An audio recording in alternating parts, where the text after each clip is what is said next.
Good morning, everybody. My name is Shelley Shepherd. I am the Program Manager of New Waterways and also the Secretary of Stormwater WA. And I would like to welcome you all to today's webinar, which is the Implications of ARR&R Climate Change Guidelines on the WA Stormwater Network. This is actually a partnership between New Waterways and the stormwater industry of WA. So I would like to firstly acknowledge that I am on Whadjuk Noongar Boodja and pay my deepest respects to the Aboriginal people and really just recognise the custodianship and the way that they have looked after the land, the water and the skies for so many thousands of years. The way they manage water resources is such an integral part of the way we want to move forwards, and so it's very important to us, both New Waterways and stormwater industry. So I'd like to also make a couple of other acknowledgements. So acknowledge the President of Stormwater WA, Rebecca Epworth, the Vice President, Martin Glover, our Treasurer, Helenka Lamparski, and also the other members of the Stormwater WA committee. And there's an awesome committee. Bill, Agni, Daniel, Denise, Marsha, Matt, Mike, Mohammed, Nick, and Samari. We had a meeting yesterday. It was loads of fun. So if anybody wants to get involved, I'll pop some links into the chat in a minute.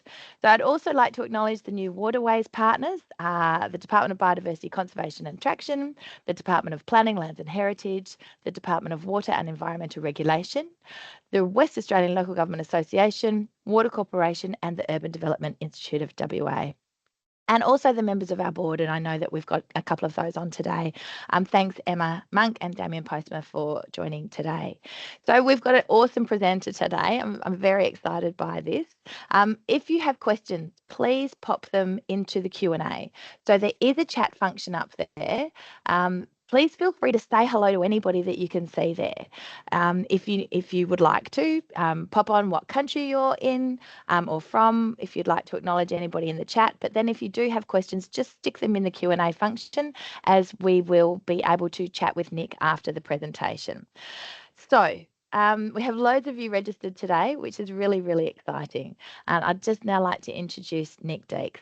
So Nick Deeks is a GHD principal, and he is the Technical Director of Hydrology. Nick is a skilled and experienced civil and environmental engineer. He has worked for 22 years and over a wide range of projects in the mining, property development, transportation and water industries. Nick's current focus is on stormwater management, mine water management, climate change risk assessment and adaptation, and water-sensitive urban design. Yay! He is known for his passion for water and his enthusiasm for using new technologies, modelling, spatial analysis and artificial intelligence. So in addition to his technical expertise, Nick is a natural leader and mentor who's dedicated to developing his team and driving strategic initiatives. He is known for his ability to share knowledge, coach team members and provide clear direction on complex projects. Nick is also a long-serving member of the Stormwater WA Committee, and he is a Fellow of the Institute of Engineers Australia. Can everybody please welcome Nick to present on the implications of ARR&R climate change guidelines on WA stormwater networks. Thank you, Nick. Over to you. Thanks, Shelley. Thanks for that nice introduction. So yeah, hi everyone. Thanks for your interest in this topic. Let me just move some of my things around. There have been some significant changes to the Australian rainfall and runoff guidelines this year, and I've personally found some of these to be quite alarming. In this presentation, I'll explain some of the changes, what I think they mean to our stormwater industry, and some suggestions on how we might adapt. I don't have all the answers, but I'm confident that collectively we can figure out the best approach for Western Australia. We'll only take about half an hour, but I'm happy to take questions at the end and have any further discussions if you want to keep on going.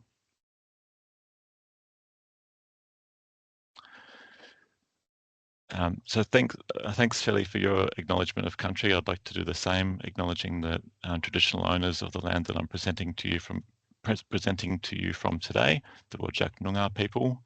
And as Shelley said, they do have a very long history of managing water in our environment that we need to acknowledge. It's well documented by climate scientists that our climate is changing, with lots of information about temperature change and patterns of rainfall. On the right, you can see that global temperatures have been rising, and Australia has been getting drier between April and October. The science regarding changes to storm events has been slower to emerge, but is now sufficiently established to warrant a change to the guidelines. ARR&R has been around since 1958, with versions historically referred to by the year of release, and we're now using a version numbering system. In 1958 and 1987 versions, the climate was considered stationary. In 2016 and 2019 versions, the climate change was introduced with a simple procedure for assessing risks based on the best available knowledge at the time. To support version 4.2, a meta-analysis was done of all the research that's been conducted into climate-related impacts on hydrology, and a new procedure established for how we account for climate change in our work. The key message is that we can no longer use historical rainfall and runoff observations to estimate future storms and floods. A second message is that uncertainty is increasing. As hydrologists, we use a number of approaches to estimate runoff in urban and rural catchments. On the left is flood frequency analysis, where we look at how often floods have occurred in the past to estimate the probability of future floods. There's no agreed approach on how we account for climate change when performing this analysis now. We also use continuous simulation of rainfall and runoff over decades or centuries, which traditionally assumes a stationary climate. Again, there's no agreed approach in ARR&R for dealing with non-stationarity due to climate change. In the stormwater industry, we mostly adopt the method on the right, where we use models of design rainfall, infiltration losses, and storm patterns to estimate runoff. This method has changed in version 4.2 and will be the focus of this presentation. The fundamental scientific basis for the change to design storms is that warmer atmospheric conditions can hold higher levels of moisture. Rather than issue new rainfall IFD values, the 2016 IFD values are going to be retained and adjusted for climate change. On the left, we have the new formula for how we convert the 2016 IFD rainfall depths into climate change rainfall depths. Delta T is the change in global temperature relative to the 1961 to 1990 baseline, shown as the blue zone on the left chart. Conveniently, the ARR&R guidelines say that the 2016 IFD values are representative of that 1961 to 1990 baseline. We can see from the chart that delta T varies over time with each shared socioeconomic pathway. There are 4 SSPs with different trajectories, depending on how quickly the world can reduce carbon emissions. The alpha term represents how much the rainfall changes per degree of warming. The meta-analysis indicates that the rate of change is higher for durations less than 1 hour and lower for durations greater than 24 hours, transitioning in between. This formula applies to all design storms up to and including the probable maximum precipitation event. Both the delta T and alpha variables have uncertainty bands.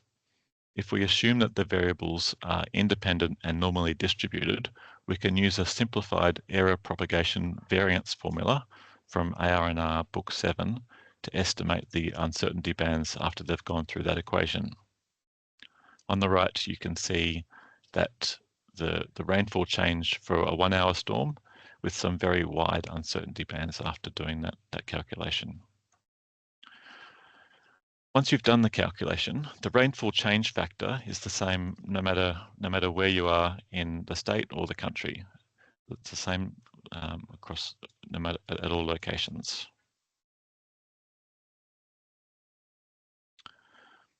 Researchers Wasco and Ho found that a drying climate impacts initial and continuing losses in rural catchments, particularly in southern Australia.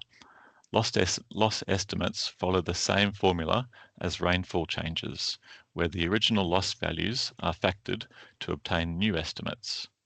Unlike the rainfall formula, the alpha term varies by region. There was insufficient data in their analysis for the rangeland region. So the authors adopted the flatland values for the rangeland region, which means that there are only two regions we need to consider in WA, either monsoonal north or everything else. Just like for rainfall, there are uncertainty bands to both alpha and delta T, which need to be propagated in the same way. More importantly, for the stormwater industry, there are no changes to impervious losses for obvious reasons.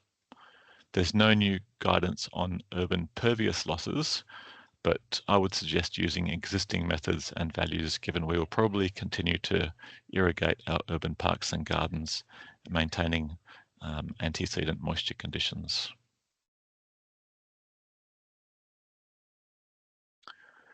There are other related changes that could affect certain stormwater systems. Coastal networks that are near the coast need to consider sea level rise. Stormwater networks with a rural component may need to consider changes in runoff due to catchment vegetation changes and fire frequency changes. If you think your catchment is sensitive to front-weighted temporal patterns, there are some guidance in ARR&R you can follow that I won't go into detail on today. Not covered by ARR&R, but relevant to WA, is the historical and projected decline in groundwater levels. This will impact stormwater networks that interact with groundwater. So baseflow could presumably decline and vertical separation distances presumably increase. The chart on the left shows the shift in the IFD curve for Perth for the year 2070 under SSP3. The dashed lines are historical and the solid lines are future. When we change the rainfall depth, the new depth corresponds to a historical frequency and vice versa. Whilst it's a beautiful rainbow coloured chart, it's quite messy and hard to read. So let's extract the 60-minute duration into a new chart on the right. If you don't like statistics, then please bear with me for a couple of slides whilst I go through some of the statistical changes to rainfall that I find particularly concerning. Don't be influenced by the duration, year, and SSP I've picked. It's just for consistency between the slides. So looking at those black arrows, this tells us that the historical 20% AEP will have a future probability of 63%. If we look at the blue arrow and go in the reverse direction, the future 10% AEP is equivalent to the historical 1.7% AEP.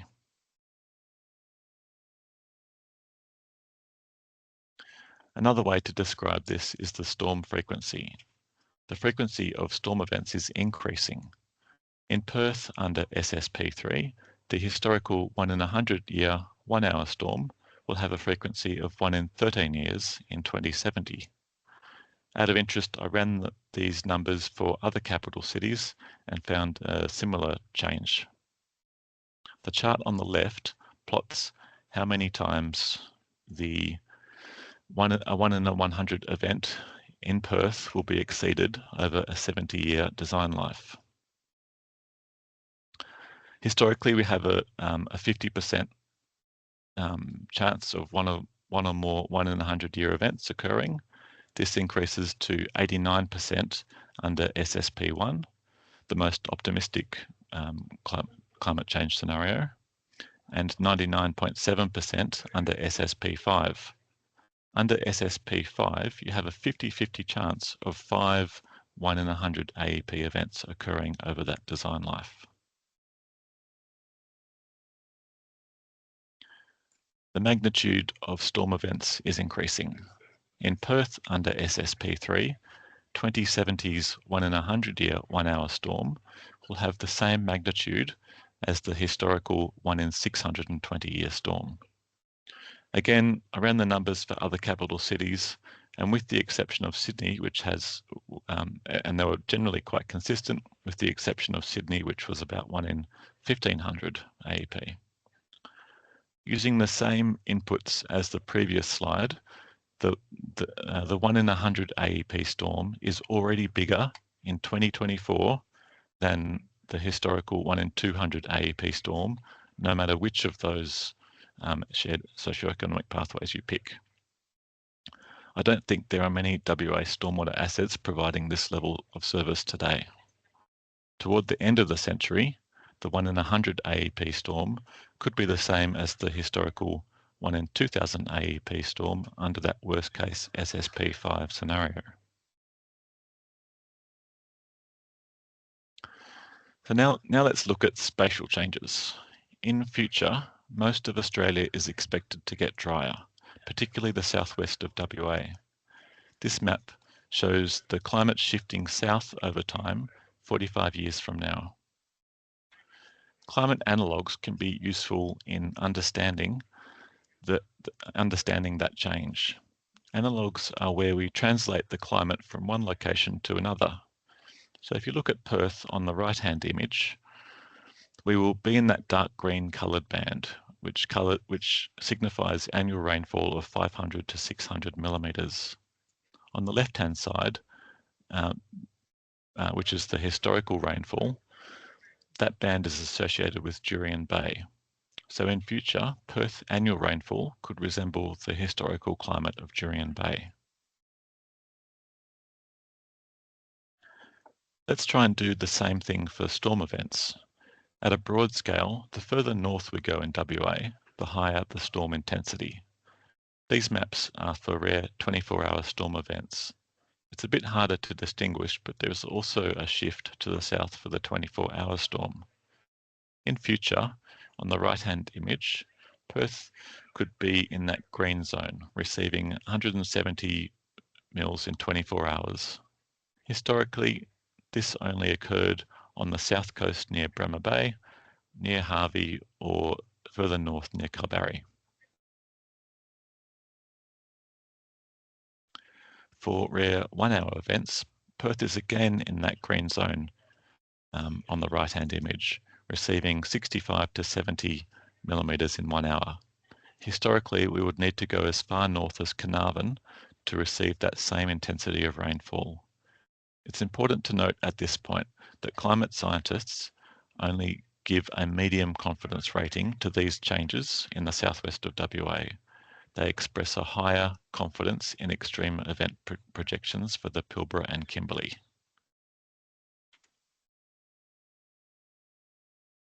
Let's start thinking about what this all means for urban stormwater.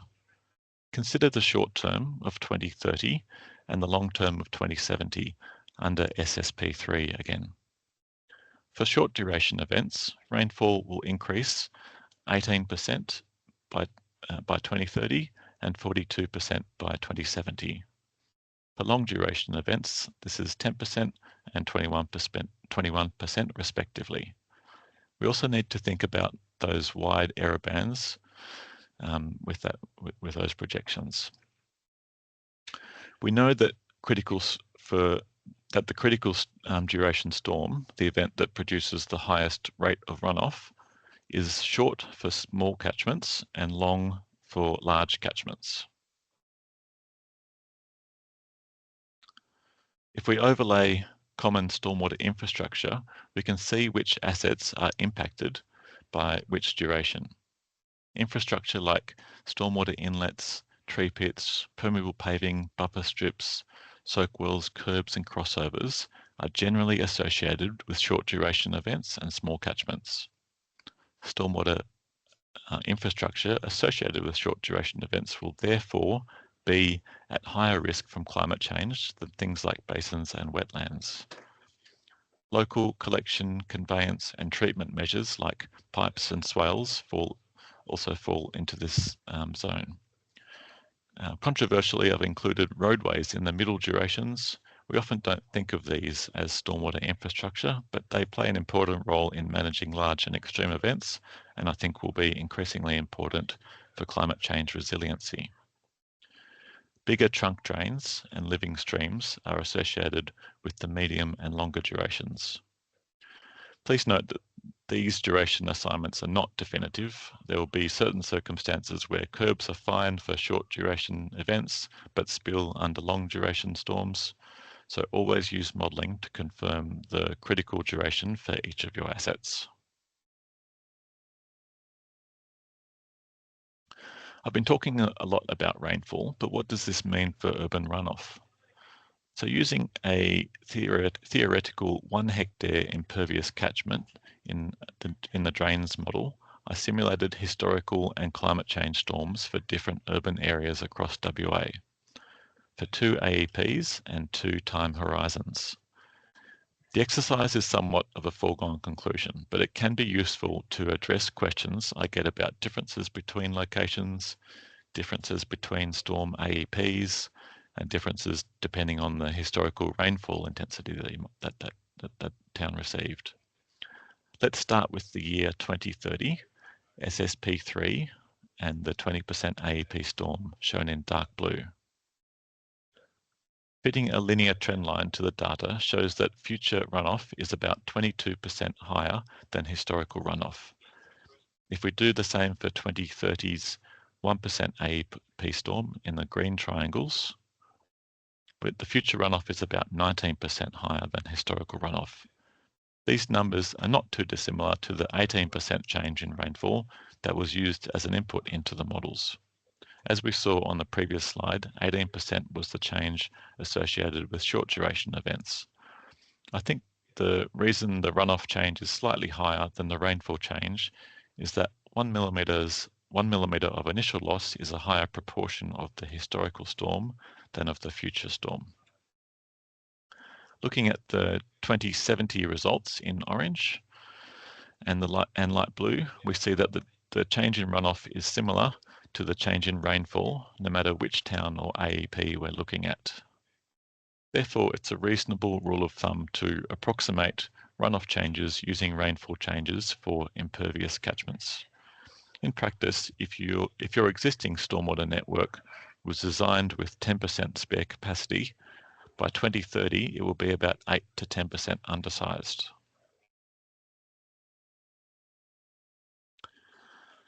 After raising your anxiety levels, I hope I can now lower them by at least 1.5 degrees, even if we can't do that to global temperatures. ARR&R is a bit light on content for what we do next, so I've developed some suggested pathways you might choose to follow to prepare for climate impacts. You'll see in a minute that it follows a flowchart because I'm an engineer and that's how I think. For all existing assets, I recommend undertaking a risk assessment so that you can make an informed decision on what actions to take. I'm not going to detail how to do a risk assessment today, but I'll mention a few important aspects you might want to consider. Always start with choosing a risk matrix that's relevant to your project, client, or community. This includes setting the likelihood and consequence criteria, setting the risk levels, and determining what level of risk is tolerable and what needs treatment. Consequences for stormwater systems could relate to safety, environment, economic and social considerations. I could talk at great length about assessing consequence and how we need to stop thinking about it as just safety or just about damage costs. Modelling will tell us what will and won't get flooded, but we need to understand what this means to our communities. Are we flooding something that's sensitive or insensitive to inundation? Is there adaptive capacity to work around any flooding? So, for example, a road might become impassable for an hour, but maybe there's an alternative route that the community can follow. DWER have released an interim climate risk assessment spreadsheet tool that you can use if you are starting from scratch.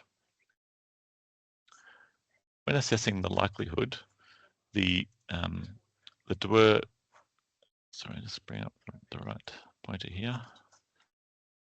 When assessing the likelihood, the DWER Guide to Future Climate Change Projections says that we should consider each of the 4 climate projections as distinct, equally plausible climate futures with no view on what is most likely.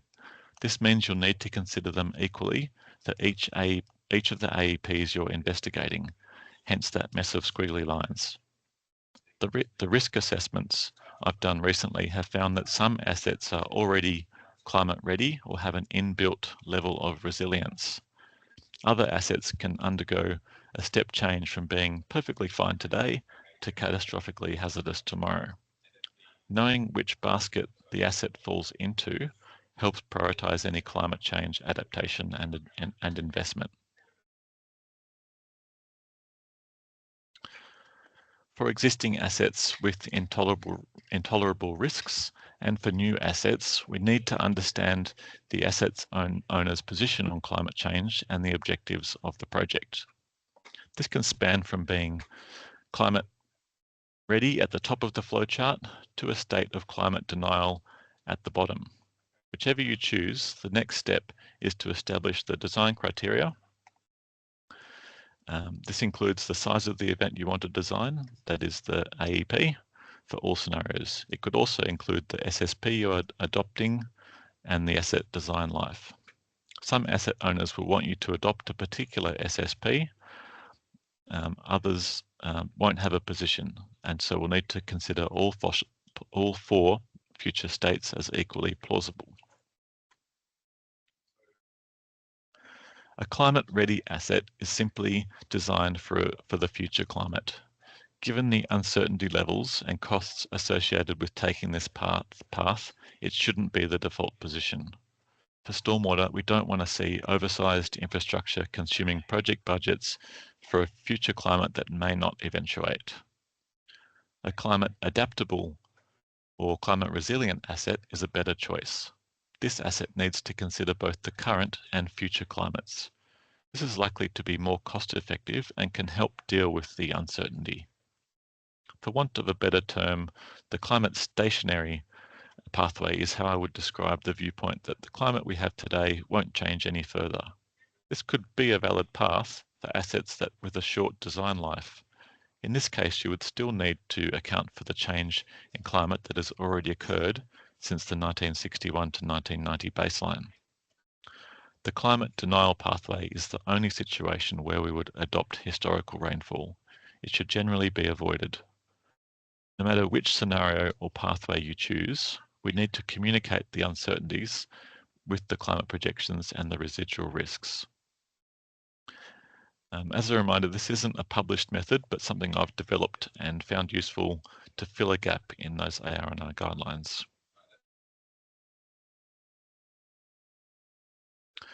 The good news is that water-sensitive urban design is a ready-made solution to resilience and adaptation. With increasing runoff from impervious surfaces, we will need more pervious surfaces and local infiltration to offset this change. If this isn't enough, in your case, you can use tree canopy over impervious surfaces to increase the initial loss rate. Some tree species can add a massive 16 mils of initial loss. The other benefits of trees is lowering surface temperatures and ambient air temperatures. If there are spatial limits to the area we can allocate for vegetated surfaces, we can also look at permeable pavements. If we can't provide permeable surfaces, we can use infiltration devices to offset impervious surfaces. This could range from soak wells to underground infiltration tanks and infiltration sumps. We know that groundwater levels in the southwest have been declining and will continue to decline. On the positive side, this means that infiltration measures will work in more locations. But more importantly, it means that we need to recharge our aquifers close to source. Anything we can do that slows and attenuates runoff will help keep runoff rates manageable for our stormwater networks. This could be as simple as buffer strips and rain gardens, to retention and detention systems, or how we align and grade our new subdivision roads. For biofilters, rain gardens, tree pits, ponds and wetlands, we could increase the extended detention depth and volume. This might form part of your freeboard calculations for larger storages such as wetlands and basins. In a drying climate, we want our biofilter vegetation and microbes to survive. Those microbes are really what does a lot of that treatment for us. In Perth, with our sandy soils, we often design free draining biofilters. Instead, we could adopt biofilters with a submerged zone at the base that extends the plant water supply for longer into the dry season. For basins, you might size them for the current climate, but set aside space or depth for future expansion. Or, if safe for those downstream, size the spillway for larger flows or leave space for the spillway to be enlarged in the future. It's very difficult and costly to upgrade our pit and pipe networks or make them climate ready, and it doesn't help us transition to a water sensitive city. After we have exhausted all possible WUSID solutions to climate change adaptation and resilience, the last line of defence is our road and verge networks to safely convey runoff to a suitable basin or outlet. Too often we experience the uncontrolled situation in that upper diagram. I almost never give real estate advice, but after modelling thousands of urban catchments, I feel a need for a community safety announcement at this point. If you or a loved one is currently house hunting, I would strongly advise against buying a property on the low side of the street near the bottom of the hill, or what road designers would call the longitudinal sag point of the road. Both flash flood modelling results and flood damage records consistently show these blocks to be the most frequently flooded. Even if you're not at the bottom of the hill, but still on the lower side of the street, make sure that your curbing and crossover is high enough so that floodwaters don't turn direction and drain down your driveway into your home. Perth seems to have a lot of very low curbs around the older suburbs. If we can convert those old 100mm curbs to 150mm curbs, we get an instant 200% capacity increase.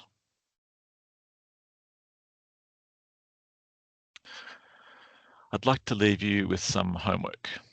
So if you are an engineer or designer, I'm asking that if you could please talk to your clients about the new guidelines, start using the new guidelines, and employ climate resilient and climate adaptable designs utilising WUSID solutions.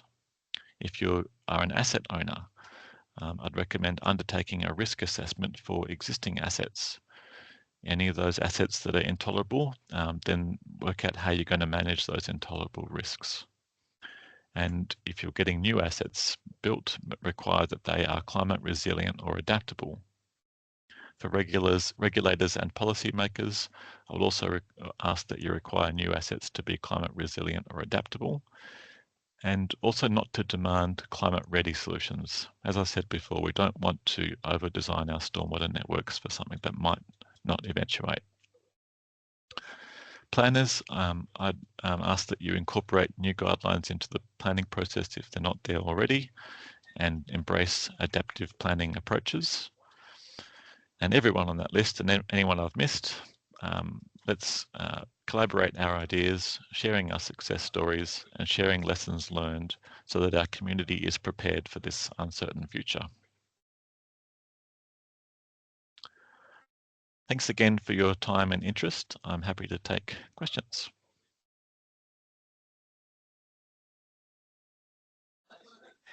Wow, Nick, that was amazing. And thank you, everybody, for the hands and the acknowledgement of an incredible piece of work outside of your day-to-day job as well, which we really would like to acknowledge. Amazing. And yes, you scared us a lot at the beginning, but thank you for the solutions that you've provided and the way that you've really recognized that the assessment of risk needs to be part of it. And that idea that the old way that we do it, if it floods, it's bad, we need to challenge that. Because as you've said, it might be okay for some parts to flood. It might be okay, making sure that we've got just, the right entry and exits for the emergency vehicles, which I know is part of the DWER guidelines. So there are a couple of questions coming into the Q&A, and nobody's listening to me, and they're all in the chat. But anyway, that's all right. We'll get there soon. But one of your recommendations I thought was fantastic, which was about incorporating and embracing adaptive planning approaches. How do you see the stormwater industry, and can you explain what adaptive planning for the industry would be a little bit more? Yeah, thank you. So look, adaptive planning is a flexible and responsive approach to dealing with the uncertainty that we have with these changes over time. At the start, so if I think about a new subdivision, at the start of that project, you might do some scenario planning for what possible futures there could be. You then might design your infrastructure for the short to medium term, but in a way that's flexible and avoids any wasted investment on future upgrades. So, for example, maybe you design a kidney-shaped basin for the short to medium-term climate projections, and then if we reach a certain global temperature change trigger or the community expectations change, that basin can be easily enlarged to an oval shape with more capacity. For people who have existing infrastructure, it might be a case of, I guess, staging your upgrades. You don't know what your community is going to want in the future. You don't know what technology changes they're going to be. So maybe you start by doing some upgrades to soak wells and biofilters now, and if you do get that next trigger or that you need to take action on, maybe then you upgrade your curbing and crossovers for those bigger storms. So it gives you, I guess it's a way of giving you some flexibility if things change or your needs change over time. Yeah, fantastic. Thank you so much for that. So we do have a couple of questions and comments, which is fantastic. Thank you. So we have a comment from Bill, which is we probably do need to challenge some of the rules for water on low-speed roads now that they're going to be quite an important thing, and recognition that some of our solutions might have unintended consequences, such as a project in Albany been tracking nesting turtles, found they're not able to get up the high curbs. So we still need to have some recognition of our local context and what the solutions might actually be there. From Graham, catchment development over time is also a major contributor to runoff in time. Housing density increases, additional crossovers, paving of verges to reduce turf areas. Probably this has been the most effect on existing catchments. And I think Graham has done a whole lot of monitoring of what's been happening in Joondalup. So thank you so much for that. We've got another one. Should we challenge the current published freeboard depths for drainage infrastructure? What do you think about that? Look, I don't think. I think the values are a little bit arbitrary. So I think, like, I always encourage freeboard to actually be based on some science. So what is your uncertainty both in your parameters and the future? So if you consider all the, I know maybe your impervious percentages aren't right, or your loss values aren't span a range. If you model that range, what are the different results that you get at the basin, and then use that to inform your freeboard design? I'm sure the regulator would be open to looking at scientifically based freeboard calcs. Yeah, fantastic. A question from Sean Kuti. Any guidance or references for which SSP scenario to adopt, or adopt worst case as a standard, especially given we're not on track regarding countering global warming? No, look, I think if you follow the DWER guidelines, they say to consider them as equally plausible. So that so if you go back to my squiggly lines here, that means, unfortunately, that means lots of different potential outcomes for your project, a range of potential outcomes, but you kind of need to consider, I guess, all of them, and then I'd say, like, the particular asset owner might have their own opinion on what pathway to adopt. But the other thing I was trying to explain is that you might not necessarily need to pick one of them in your work, but if you follow that adaptive planning pathway, then you can say, look, if I've got it wrong and we actually end up in SSP5 and I've only designed it for SSP2, these are the things that you'll need to change to the asset in the future to get us to that SSP5 resilience. Yeah, thank you. This is possibly it's an interesting question. How do we get land use planning to recognise that space for WUSIT is going to be important to provide that climate resilience?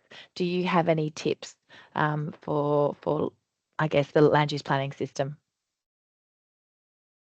Sorry, that's a hard one. Yeah, that is a hard one. Look, I guess it's just about communicate. Like as I said, with this other slide I had, it's about communicating the uncertainties and risks if you don't set aside that space. So we don't. if it means if it ends up that you're going to have massive pits, pipes, and basins, that's going to be a worse outcome for our communities rather than having some green infrastructure that looks better and performs better over the longer term. So I think it's about looking at both what are your options, and then the clear option, I think, will in most cases will be the water sensitive urban design solution, and that'll be an easy decision then. Yeah, fantastic. And another question, how do we monitor and verify what increase is actually happening, and over what time frame would it be likely to determine the path that we're on?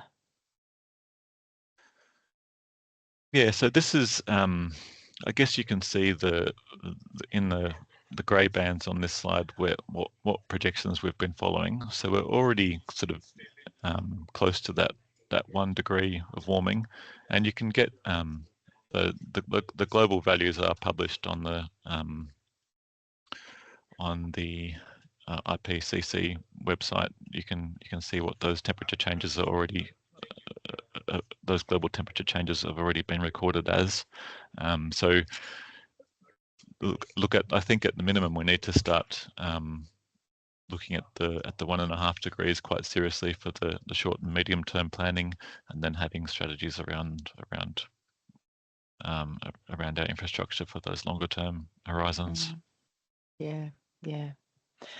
There's a lot of other stuff in the chat, which is great, which is comments, and I'm really appreciative of the people who respond to other people's comments. So keeping that going. There's a lot of comments about recognising the difficulty that we're having with the polyphagous short-hauled borer and the species that they are targeting, and whether or not they're water tolerant species. There's a request, which is good. And look, I think this is something that maybe Stormwater WA can even start to take on. And what do you think about developing some published guidelines to take a risk-based approach, focusing more on local consequence rather than AEP likelihood? The comment from Wendy is that new mining projects especially focus more on the likelihood. Is that something that you think we could put into a guideline that's suggesting the range of AEPs with guidance on consequence? Would that be useful? Absolutely. Look, consequence is one of my other hobby horses. I feel that we just think about it too narrowly in terms of depth, velocity, dollars of damage to infrastructure.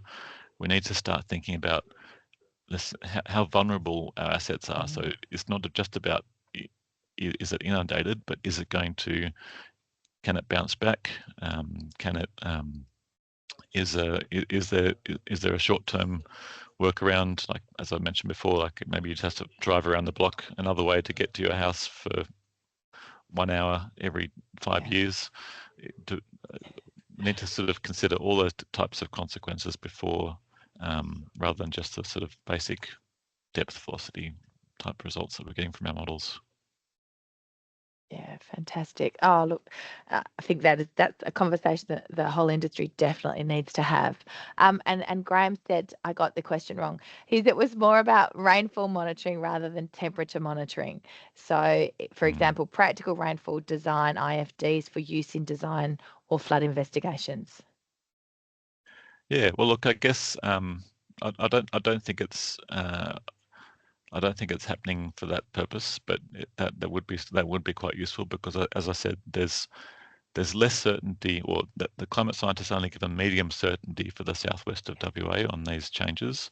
So let's, we really should be monitoring the intensity of storms and the frequency of storms, and coming to our own conclusions about what path we're following locally, because that's what this alpha term is really in that equation. It recognises that some locations are going to be have quite a severe response to temperature changes.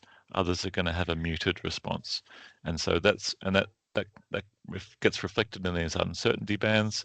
So maybe even if we do follow a worst case pathway, it could be possible that the southwest of WA doesn't change much and we're still down the bottom of this chart. So yeah, look, I thoroughly support that suggestion, and I think it's important because dealing with the uncertainty is going to help us avoid investing time and effort into something that might not happen. That's a fabulous response.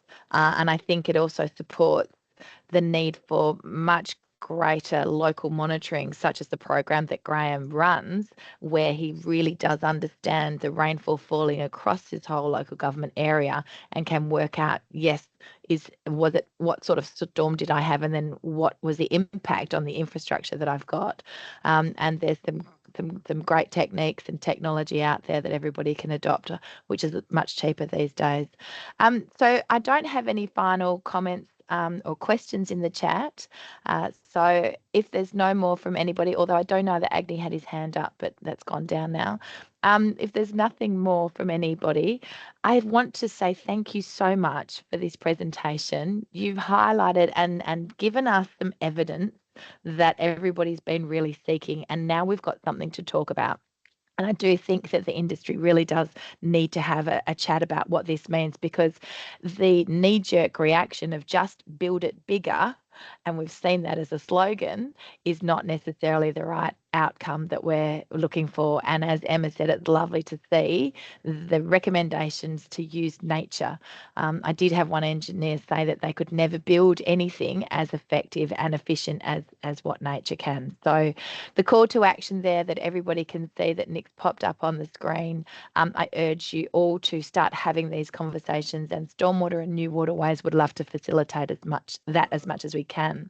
The document that Nick also referred to, which is called from DWER, that they released in September, the Guide to Future Climate Projections for Water Management in Western Australia. We are hoping, and some people from DWER have agreed, that we'll get a webinar on that guide hopefully early next year. So watch this space, jump on New Waterways, sign up for the newsletter. I also popped in the chat the link to Stormwater WA. Membership is not very expensive. There's also a LinkedIn page. So please, oh, there we go, Nick's highlighted that one. Fantastic. Thank you again, everybody. And can everybody just say, yes, the recording is definitely going to hopefully be on the New Waterways website. Can everybody please thank Nick again? That was just absolutely incredible. And we'll say goodbye and see you next time. Thanks, Nick. Thanks, everyone. Okay, bye.